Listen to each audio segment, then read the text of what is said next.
Thanks for staying with us. The Moshoeshoe Walk is an annual event which honors the legacy of the founding king of Basotho, Moshoeshoe I. It follows the path he took from mate to settle at Thaba Bosiu. The first ever walk was organized in 2007.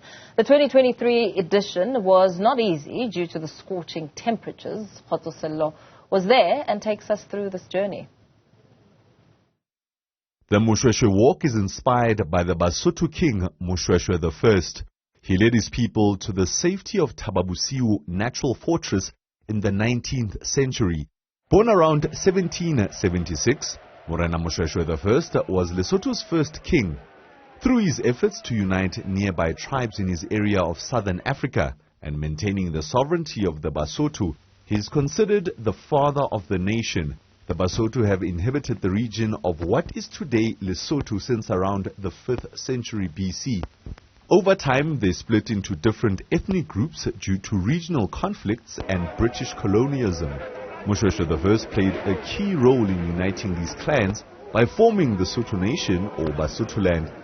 In 1829, his subjects labeled themselves as Basotho and their territory as Lesotho. And this historic walk is why most Sothos feel it's a rite of passage to become a Mosotho.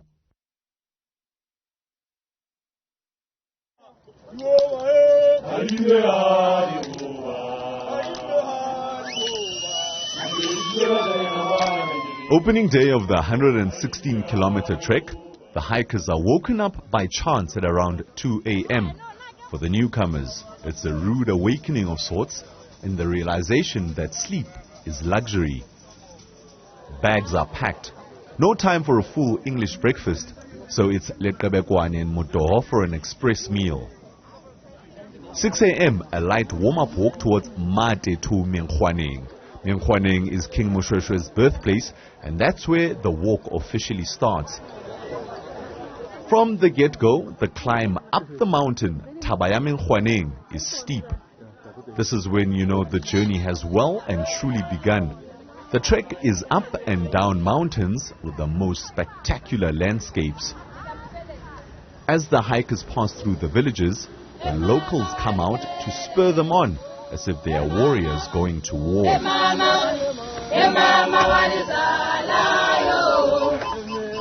At the first pit stop, hikers are already nursing sore feet and ankles. Dried peaches, sweet reeds and dipabi are all on sale for those needing an energy boost. For some, just plain water will do. The sweltering heat is relentless. For lunch, samp with tripe and of course the infamous motoho to drink. From there, outward bound is the destination. That's where we set up camp for the night.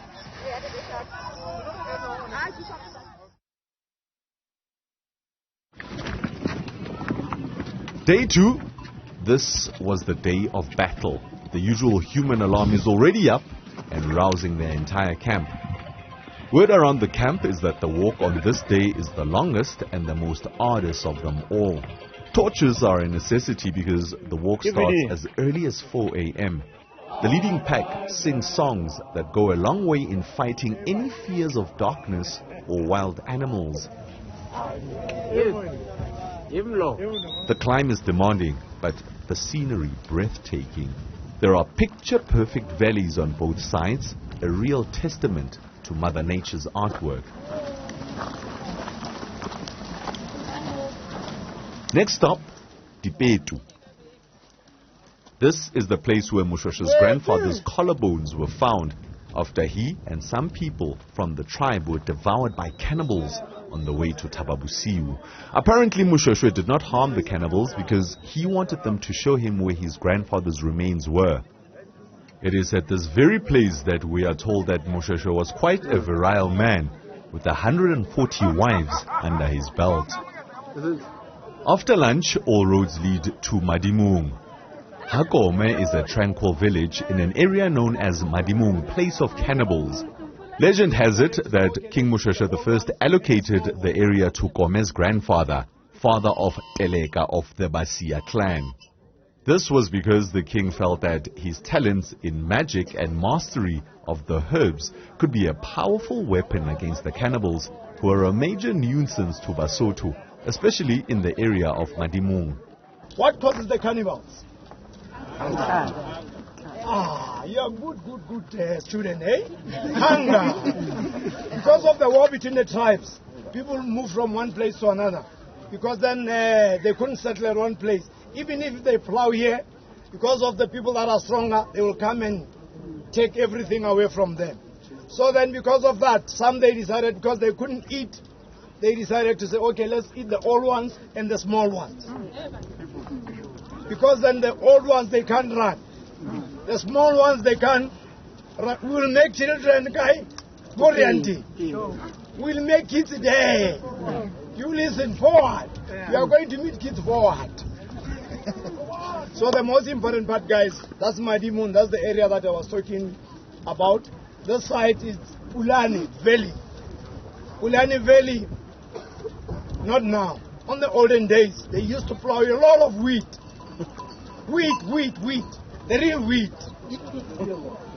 So this place was very rich with wheat. Some of the children, they went to school because of that wheat.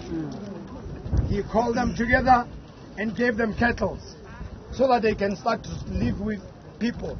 That's why this time around we don't have cannibals.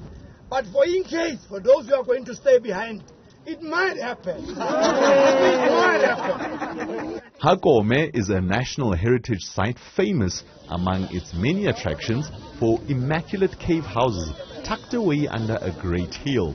It provides a unique opportunity to learn and revel in the true Basotho way of life, as it is and as it once was.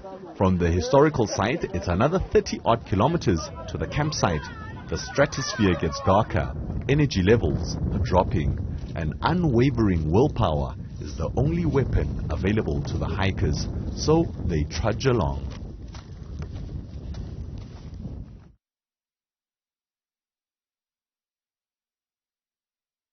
As usual, the human clock is at it again, the last day. It is always such a bittersweet moment when something that intense comes to an end. But it seems the hikers are feeling the pinch. They all want it to end. The city kids are missing civilization, sleeping on a comfortable bed, taking a very warm shower, sipping on a hot cup of coffee, or eating takeaways.